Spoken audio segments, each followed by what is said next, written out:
안녕하세요. 오늘은 많은 분들이 궁금해하는 카드깡 수수료에 대해 자세히 알아보겠습니다. 급하게 현금이 필요한 상황에서 인터넷이나 SNS를 검색하다 보면 낮은 수수료, 당일 입금, 빠른 진행 같은 광고를 쉽게 볼 수 있습니다. 하지만 카드깡 수수료의 구조를 제대로 이해하지 못하면 예상보다 훨씬 큰 손해를 볼 수 있기 때문에 반드시 주의가 필요합니다. 우선 카드깡이란 신용카드로 실제 물건이나 서비스를 구매하지 않았는데 결제를 진행한 뒤 일정 금액의 수수료를 제외하고 현금을 지급받는 방식을 의미합니다. 겉으로는 단순한 현금 서비스처럼 보일 수 있지만 실제로는 높은 수수료와 여러 위험이 뒤따르는 거래입니다. 카드깡 수수료는 평균적으로 15% 정도에 책정이 되어 있지만 그 이하 또는 그 이상으로도 존재하기 때문에 잘 알아보시는 것이 가장 중요합니다. 100만 원을 결제했을 때 실제 손에 들어오는 금액은 15% 20%까지입니다. 즉, 단 한 번의 거래만으로도 큰 손실이 발생할 수 있는 것입니다. 왜 이렇게 수수료가 높을까요? 카드깡 업체들은 거래 과정에서 발생하는 위험 부담과 중개 비용 등을 이유로 높은 수수료를 책정합니다.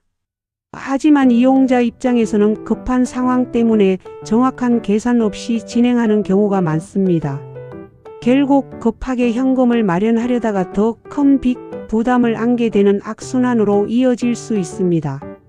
또한 카드깡 수수료는 단순히 한번 빠져나가는 비용으로 끝나지 않습니다. 신용카드 결제 금액은 결국 카드 대금으로 청구되기 때문에 이후 상한 부담도 그대로 남습니다. 만약 결제 금액을 제때 갚지 못하면 연체 이자까지 발생하게 되고 신용점수 하락으로 이어질 가능성도 높아집니다. 특히 일부 업체들은 처음 안내한 수수료와 실제 금액이 다른 경우도 있습니다. 예를 들어 상담 단계에서는 낮은 수수료를 이야기하지만 실제 진행 과정에서 추가 비용이나 별도의 명목을 붙여 더 많은 금액을 차감하는 사례도 존재합니다. 그래서 단순히 광고 문구만 믿고 진행하는 것은 매우 위험할 수 있습니다. 개인정보 유출 위험도 절대 무시할 수 없습니다. 카드깡 거래 과정에서 카드번호, 계좌정보, 신분증 사진 등을 요구하는 경우가 많습니다. 문제는 이런 정보가 이후 다른 범죄에 악용될 가능성이 있다는 점입니다. 실제로 불법 금융 광고나 보이스피싱에 개인정보가 사용되는 사례도 꾸준히 발생하고 있습니다. 그렇다면 급하게 자금이 필요할 때는 어떤 선택이 더 안전할까요? 우선 카드사의 공식 단기 카드 대출이나 비상금 대출 상품을 확인하는 것이 좋습니다. 또한 정부 지원 서민금융 상품이나 금융기관 상담을 통해 합법적인 방법을 찾는 것이 중요합니다. 금리 부담은 있을 수 있지만 최소한 불법 거래 위험과 과도한 수수료 피해는 줄일 수 있습니다.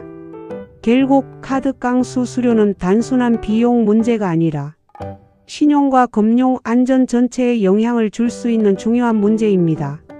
순간의 급함 때문에 무리한 선택을 하기보다는 장기적인 금융 계획과 안전한 해결 방법을 우선적으로 고려하는 것이 필요합니다. 급한 상황이 아니라면 정상적인 금융을 알아보시기 바랄게요. 오늘 영상이 도움이 되셨다면 좋아요와 구독 부탁드립니다. 감사합니다.